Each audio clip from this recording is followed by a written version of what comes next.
Good morning, everyone, and thank you for joining us for today's eClaims May 2023 webinar. My name is Anthony Contento. I'm a program manager in the eClaims unit, and joining me today is Mike Hunter, who's also a program manager in the eClaims unit. Today's agenda, we're going to go over some new edits that will be coming effective on June 15th of this year, and we also have some reminders for you regarding the filing AQ and AU on acquired claims. Also, in regards to submitting an O2 on an Insurer FEIN changes or on a FROI-UR or SROI-SA. And finally, we're going to go over the most frequent errors returned during the past 90 days. And with that, I'm turning it over to Mike. Thank you, Tony.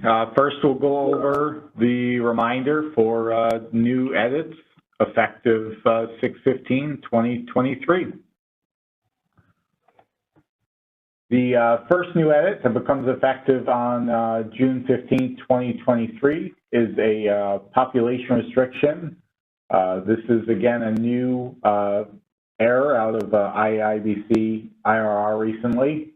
This is for all of the city fields, so there are no special characters. You may only include a hyphen, apostrophe, period, or multiple words in the city name. Cities with a numerical name must be spelled out. We will start rejecting these on June 15th. As we've mentioned in the past, we have seen anything from zip codes to social security numbers in the city field. So you do want to preemptively check your systems. So if you do try to submit something after June 15th, we will reject that for having those numbers in the field. Next, we just want to do a reminder regarding the AQ and AU on acquired claims, the O2 on Insurer FEIN changes, and the FROI-UR and SROI-SA. As we've mentioned in previous webinars, for the FROI-AQ and AU, this should be filed on all active cases, including closed cases that medical is being paid. Failure to file that FROI-AQ and AU will result in issues related to the PAR dashboard assignment. For example, if you're the new TPA and you have not filed your FROI-AQ, there's a possibility that the previous TPA is going to receive your request, delaying any response to that request. The board could impose a Section 25(3) penalty for failure to file that required form. This penalty would be imposed outside of the monitoring unit process, but could be imposed at the case level based on statute. The other reminder we wanted to give was regarding FROI-02s when an Insurer FEIN change is required. Remember to file that FROI-02 transaction when the Insurer FEIN change is needed, and you're paying indemnity and/or medical, as again, this could affect the prior authorization dashboard assignment. Many of you know you'll receive an email from the eClaims team requesting update to the Insurer FEIN if the FROI that was submitted does not match what's in our insurance compliance system for the policy for that specific employer. So when the board does receive that transaction and it doesn't match, we will request the FROI-02. Currently, we are doing that through email to the business and administrator contacts for your organization. So it is important that you respond to those emails. Similar to the FROI-AQ and AU, failure to file that requested FROI-02 could result in a Section 25(3) penalty for failure to file a required form. Lastly, just a reminder for the FROI-LO, the UR, and the SA, when indemnity is being paid, that SROI-SA should be filed on all cases that indemnity is being paid. A FROI-LO or UR may need to be filed first on some of those older cases. If another claim administrator has acquired the claim, please turn off your SROI subannual trigger. We've recently come across a few claim administrators who continue to file SROI-SAs several months after they were no longer the TPA. This affects both the TPA on notice in the claim, so you could be removing the current TPA because of that erroneous filing. The board could impose on these as well a Section 25(3)(e) penalty for failure to file the required form. With that, I'm going to turn it over to Tony for the most frequent errors returned during the past 90 days. Thanks, Mike. So we're going to go over the first frequent error. And this is the most common error that we've found for the past 90 days. And conversely, also the top error for 2022, which was a carryover edit from when the board was utilizing Claims EDI Release 3.0.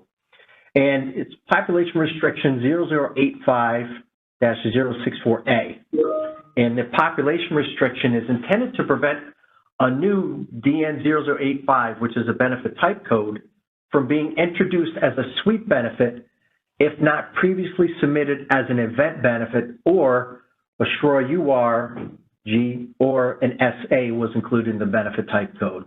And this is based on the IIBC Claims EDI Section 4 rules. And FTP filers, please ensure that your systems are programmed accordingly to avoid further rejections. Now, the second most common error is also a Claims Release 3.0 carryover, and that's for population restriction 0075064C. And this is to ensure that the DN0075, which is the agreement to compensate code, is sent as with liability after the board has issued a notice that the case has been established with an ANCR or an ODNCR finding in accordance with Section 21A. And again, the FTP filers, please ensure that your systems are programmed accordingly to avoid these further rejections. And lastly, the third most common error for the past 90 days is, again, another eClaims 3.0 carryover, and it's in regards to population restriction 0016-117. And this edit is supporting the IIBC Claims Section 4 match data rules, which does not allow more than one match data element to be changed at a time. There are some exceptions on an O2 transaction. And again, as stated for the previous two most common errors, FTP filers, please ensure that you have updated your systems accordingly to avoid further rejections from occurring. And that concludes today's presentation, but please get involved and stay informed. Visit the eClaims webpage at wcb.ny.gov frequently, and there you'll be able to see the latest news regarding eClaims, engagement opportunities, and also you could register for email updates as well. And also, if you have any EDI questions regarding submissions, transactions, things of that nature, you need help or assistance, please email us at eclaims@wcb.ny.gov.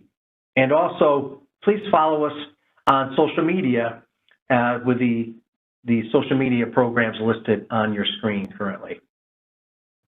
And I want to thank you for listening to today's presentation.